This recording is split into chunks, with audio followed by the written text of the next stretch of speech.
ওর আম্মুর সাথে আমার বিয়েটা হয়েছিল রং নাম্বার একদম। ওর আম্মু কোথা থেকে আমার নাম্বার পাইছিল আমি জানি না।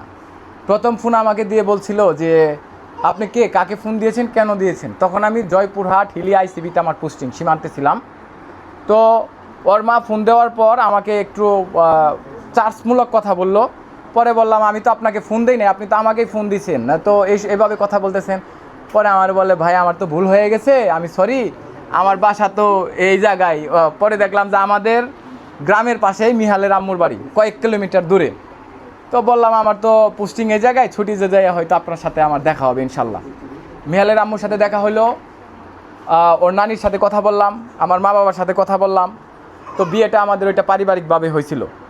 আমাদের ওই দাম্পত্য জীবনটা আমরা সেপারেট হওয়ার কারণে, মানে আমরা যে হয়েছি, এইখানে মিহালের আম্মুর ওই রকম কোনো হাত ছিল না। আজকে এই সত্যিটা আজকে সবার সামনে শেয়ার করে গেলাম। তো আমি যে বিয়েগুলো করছি ভাই একদম খুব দ্রুত, ফাস্ট।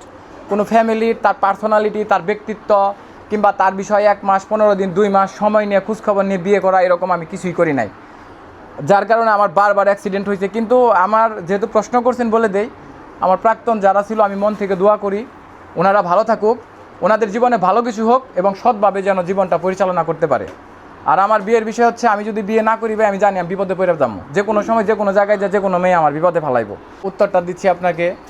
যখন মিহাল কিছুদিন পূর্বে বিয়ে করলাম, কিছুদিন বলতে 1.5 বছর 2 বছর এরকম হবে, আমি বিয়ে করতে চাই নাই। তখন আমার আশেপাশের লোকজন, যে আপনারা সাথী ভাইরা অনেকে বলছিলেন যে ভাই তাড়াতাড়ি বিয়ে করেন, মিহাল তো বড় হচ্ছে, ওর মা আসলে ফ্যামিলিও সাপোর্ট পাবে।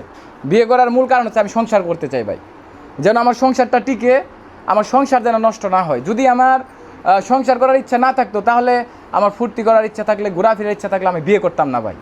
আমার বিয়ে করার প্রয়োজনই ছিল না, আমি সংসার করার জন্যই বিয়েটা করছি। এই বিষয়ে শুনি নাই, তবে আমি ওনার চ্যালেঞ্জ করতে চাই না, চ্যালেঞ্জ অ্যাকসেপ্টও করবো না, কারণ আমি কারো মতো অহংকারী মনোভাব নিয়ে কথা বলতে চাই না। বিয়ের বিষয়টা কার সাথে কার বিয়ে হবে কেউ বলতে পারবে না। ওকে আমি চিনি না, জানি না, কোনো দিন দেখি নাই, এর সাথে আমার বিয়ে হয়েছে। এমনকি আনাদার বিয়ে করছি, মিহালের আম্মু যে ছিল, ওনার কথাটা শেয়ার করি এটা একটু, ঠিক আছে? এটা কেউই জানে না, এটা হাইট। ওকে, ওর আম্মু হচ্ছে মহিলা পুলিশ, একটু মনোযোগ সহকারে আপনারাও শুনেন। এখানে তৃতীয় পক্ষের কেউ ছিল, যার ইন্ধনে আজকে মিহালের আম্মু আর আমরা দুইজনে আলাদা। এখন তো আর অতীতের বিষয় শেয়ার করে লাভ নাই, ঠিক আছে? তবে ওনার জন্য দোয়া করি, ওনার বিয়ে হয়ে গেছে, বাচ্চা হয়েছে, সংসার হয়েছে, আমার আগেই ওনার বিয়ে হয়ে গেছিলো এবং একটা কন্যা সন্তানও আছে। মন থেকে দোয়া করি মহান রব্বুল আলামিন যেন ওনাকে ভালো রাখে, সুস্থ রাখে এবং উনি যেন সুখী হয়। বর্তমান বিয়ের কাবিননামা এটা আমি আজকে শেয়ার করব না আপনাদের সাথে, না আমি এটা বলবো না, এটা ও এক সময় শেয়ার করবে, ওই দিন আপনারা জিজ্ঞেস করেন আইসেন, ওই দিন বলবো ইনশাল্লাহ। হ্যাঁ, ওনারা দিয়ে শেয়ার করতে না। হ্যাঁ বলেন। হ্যাঁ, কতদিন, এইটা খুব বেশি দিন আমাদের হয় নাই, খুব বেশি দিন হয় নাই, মনেও নাই, ঠিক আছে? এইটাও আপনাদের সাথে শেয়ার করব কতদিন হয়েছে, সব কিছু A to Z, ঠিক আছে? এইটাও আমি করে গেলাম, পেন্ডিং রাখলাম, তো বেশি দিন হয়। হাইট বলতে কিছুদিন পরে ক্লিয়ার করে দিচ্ছি আপনাদের। ব্যাড কমেন্ট আমি একটা কথা বলি আপনাদেরকে, আমাকে তো কেউ কাছের থেকে দেখেনি, আমার সাথে মিশেও নাই, শুধু আমার ওনারা ছাড়া। তো যারা আসছে, যে আপনারা যারা কিংবা বাইরে যারা দেখতেছেন, যারা ভিডিওটা মানে ভয়েসটা শুনতে পাচ্ছেন, ওনাদেরকে বলবো ভাই, ভিডিওর বাইরে সবার একটা পার্সোনাল জীবন থাকে, পার্সোনালিটি থাকে। ভিডিওর সাথে পার্সোনাল জীবনের কোনো মিল নেই। আমি ওনারে প্রশ্ন করেন, আমি স্কিপ করে দিচ্ছি, ছেড়ে দিচ্ছি।